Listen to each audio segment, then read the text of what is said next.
Hi everyone, I'm Olga Biaberti and welcome to this special edition of The Balancing Act, Behind the Mystery.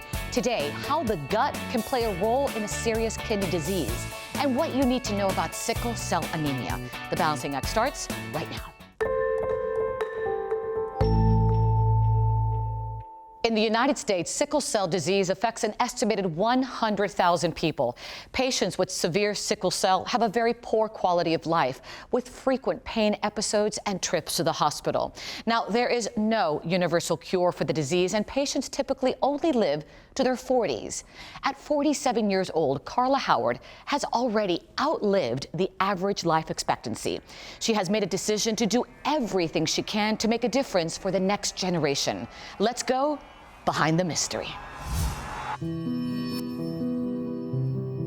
Living with sickle cell for the last 47 years of my life has allowed me the ability to definitely make sure that I'm advocating for individuals. I have the pleasure of reaching out to parents of newborns who have been diagnosed with sickle cell to give them the perspective of someone who lives with sickle cell on a daily basis.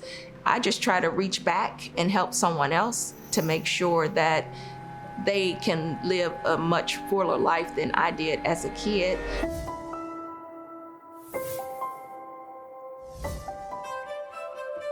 The Balancing Act met with Dr. Poonam Malik, director of the Comprehensive Sickle Cell Center at Cincinnati Children's. Sickle cell disease is an inherited mutation in the hemoglobin gene. Hemoglobin gives oxygen to the tissues. Normal red blood cells are round, donut-shaped and flexible and go smoothly through blood vessels. But sickle red blood cells are hook-shaped or crescent-shaped every time they give up oxygen. And they clump and clog blood vessels, limiting blood flow, causing intense pain and organ damage. Fetal hemoglobin is an anti-sickling hemoglobin that is present at birth within the first 6 to 9 months of life. The gene that makes fetal hemoglobin switches off. In sickle cell disease, this is when you start making the mutant sickle hemoglobin. So if there is some amount of fetal hemoglobin, it prevents the sickle hemoglobin from clumping and changing the shape of red blood cells. Sickle cell disease is a lifelong debilitating disease. They can develop complications like acute chest syndrome, stroke, chronic anemia that causes fatigue. Children with sickle cell disease are more prone to infections and infectious complications. And the disease just slowly erodes their organs. So over time, they develop chronic organ damage and then loss of function of different organs. Growing up with sickle cell was very tough. Subconsciously, I dealt with a lot of angst and fear because I didn't know when sickle cell would arise in my life. Through my high school years, I was hospitalized at least 7 times, mostly during the holidays. You know, I got to know a lot of people on the floor who was there dealing with the same things I was dealing with, and forming that type of community helped, but it still was difficult.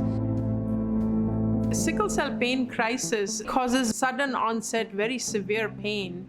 A lot of this pain is confined to the limbs and the back. Patients often get admitted for painful crisis and they're in pain for days.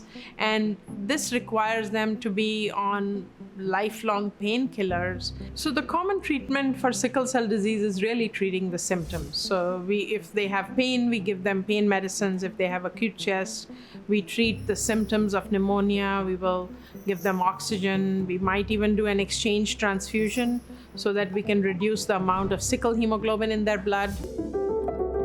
Most people see this vibrant smile, but don't really understand that I'm probably in some sort of pain in that moment. As an adult, I have been in the hospital 5 times, with 2 of those times leaving me in the hospital for up to 2 months. Sickle cell is not something I wish on anyone. It is not for the faint of heart.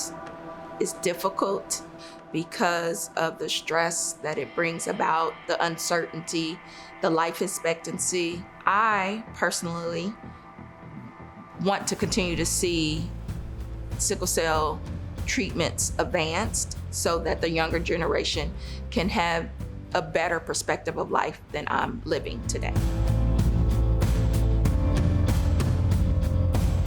Coming up, a potentially one-time curative therapy in clinical trial. Stay with us.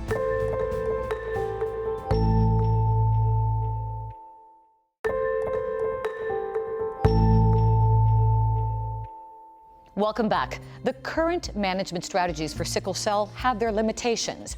Let's go back to Dr. Malik for more. The only definitive curative option for sickle cell disease is actually a bone marrow transplant. In bone marrow transplant, you need a matched donor, which is a limitation. The second thing is, despite the best match, you can have immune side effects. And the third major thing with bone marrow transplant is that you have to wipe out all the diseased stem cells with very heavy doses of chemotherapy. But these are available to only about 15% of patients. So 85% of patients with sickle cell disease do not have a curative option currently. And they are on disease-modifying therapies like hydroxyurea, a medicine that can increase the fetal hemoglobin.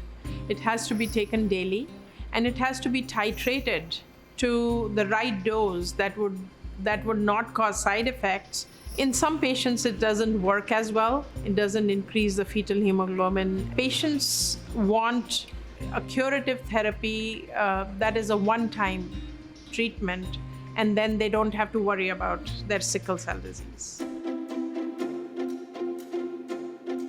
Research from Dr. Malik's lab at Cincinnati Children's is providing hope. She's developed a one-time, potentially curative investigational gene therapy called ARU-1801 that is currently in a clinical trial. I wanted to develop a therapy that would be universally applicable to all patients. For all blood disorders, you can actually genetically correct the blood stem cells and give them back to the patient. The advantage is that these are the patient's own cells, so every patient has this option. And because they are the patient's own cells, they do not come with the immune side effects you get from bone marrow transplant. This is a one-time but lifelong therapy. The way gene therapy is done is that we first collect the blood stem cells, and that's just like a blood donation procedure. These stem cells are then genetically modified. A few weeks later, the patient gets a dose of chemotherapy, and then they get infused with the gene-modified stem cells. After the patients get their stem cells, they make blood cells from the genetically modified cells. ARU-1801 is an investigational gene therapy for sickle cell disease, where an anti-sickling fetal hemoglobin gene is delivered into blood stem cells. That is a potentially one-time curative therapy. We collect the blood stem cells and modify them with an anti-sickling fetal hemoglobin gene, and we give them back to the patients with a single lower dose chemotherapy that has much fewer side effects but does produce the desirable anti-sickling effect. All gene therapy and gene editing trials for sickle cell disease are currently investigational therapies, and they are all in clinical trials. It is very important for patients to enroll in clinical trials because that's how we make progress. We learn a lot from clinical trials because they are done systematically and in a very controlled manner. They have a lot of oversight by regulatory agencies and the FDA so that they are done safely. If I'm personally asked to participate in a clinical trial that I am eligible for, I fully participate. Clinical trials is definitely the one thing that can help future generations of sickle cell disease patients. My hope is that there becomes a treatment that is universal across all individuals living with sickle cell, just to give this community the gift of life. For more information, you can visit momentumtrials.com and clinicaltrials.gov. You can always visit our website, thebalancingact.com. We'll be right back.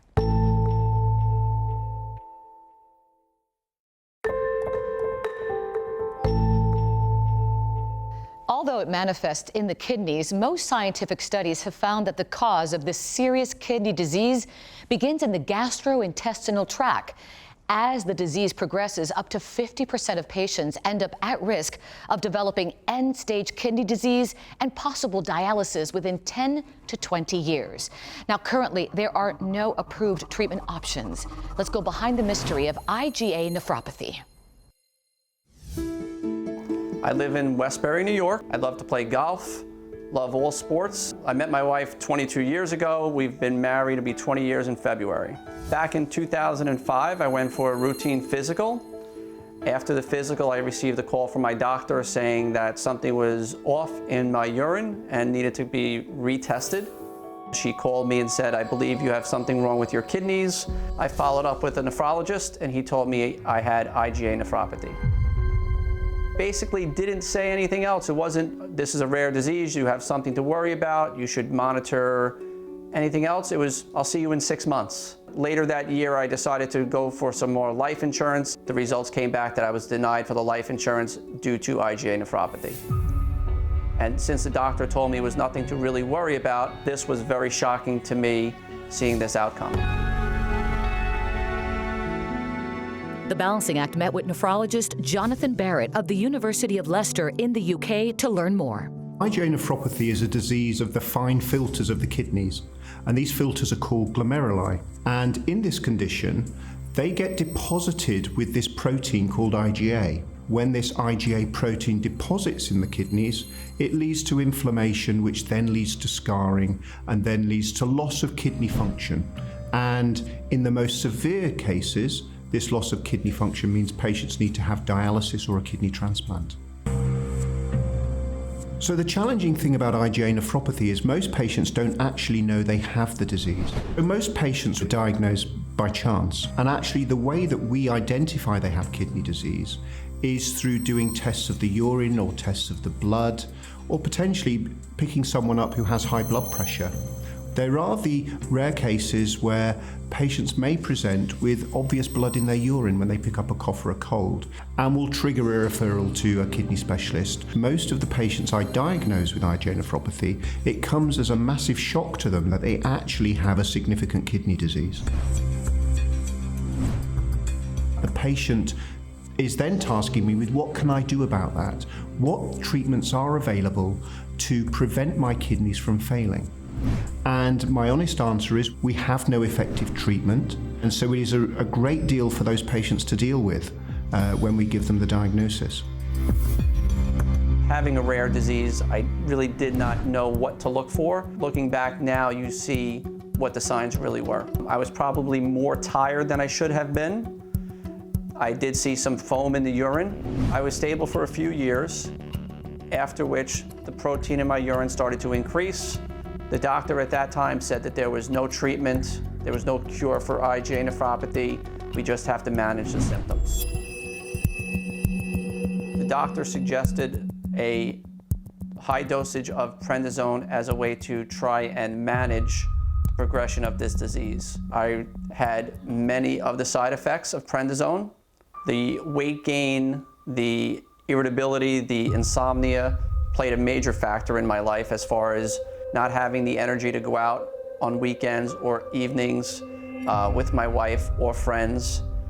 Playing golf came to a screeching halt. So this management of the disease had many side effects that were worse than could have been imagined before. A patient's care plan can include a healthy lifestyle and medication management. Immunosuppressives aim to reduce inflammatory response and turn off the production of the abnormal IgA. Non-immunosuppressives are used to lower blood pressure and reduce the amount of protein in the urine.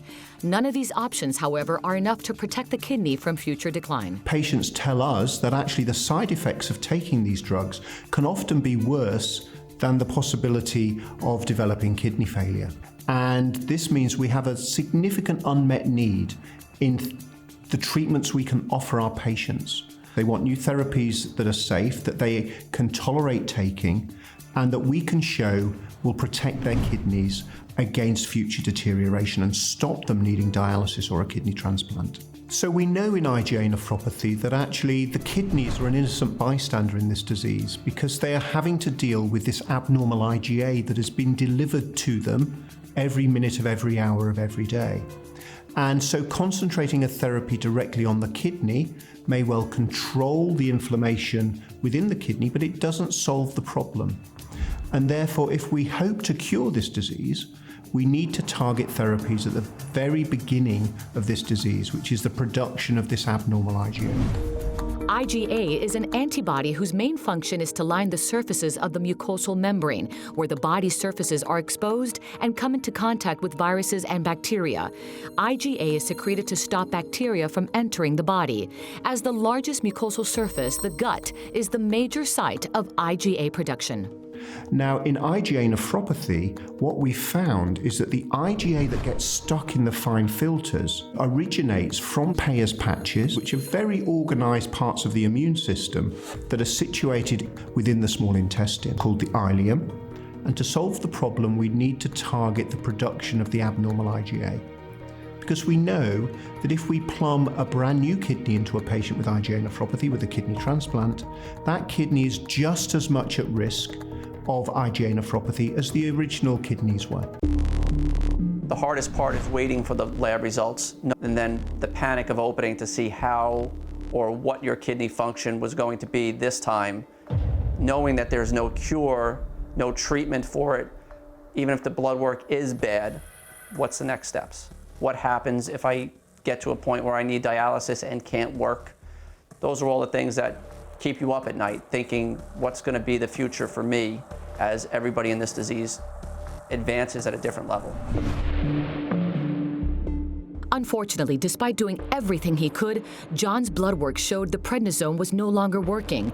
He was referred to an IgA specialist who started him on a different management plan, and while it worked short-term, it did not last. The IgA specialist gave me two options. One was to go back on prednisone or to join a clinical trial for patients with IgA. In looking at the clinical trials that were available, I decided to go with the clinical trial that was best for me. My results from my last blood work while on the clinical trial, my GFR has been stable, my protein has decreased dramatically. So this clinical trial shows good progress for me and helped relieve a lot of stress in my life. It is a truly global effort to find a cure for this disease. It is a real testament to the patients who are desperately keen to help with this research. And my discussion with the patients is always to give them the opportunity to be involved in research of new therapies that could ultimately deliver us treatments for this disease. I was asked to sit on the board of directors for the IgA Foundation of America. I got asked to sit on a panel to speak to the FDA regarding research, the trials that were going on in order to help bring those to market sooner. In leaving that panel that day, very emotional, listening to some of the people who have terrible lives, and you could not imagine how lucky you felt leaving there. It makes you wonder really what tomorrow brings if there is no true treatment or other way to manage this disease. For more information on IgA nephropathy, visit IGAN.org, or you can go to our website, thebalancingact.com. We'll be right back.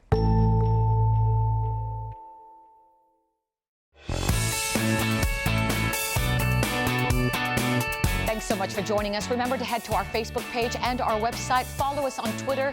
Be safe, and we'll see you next time.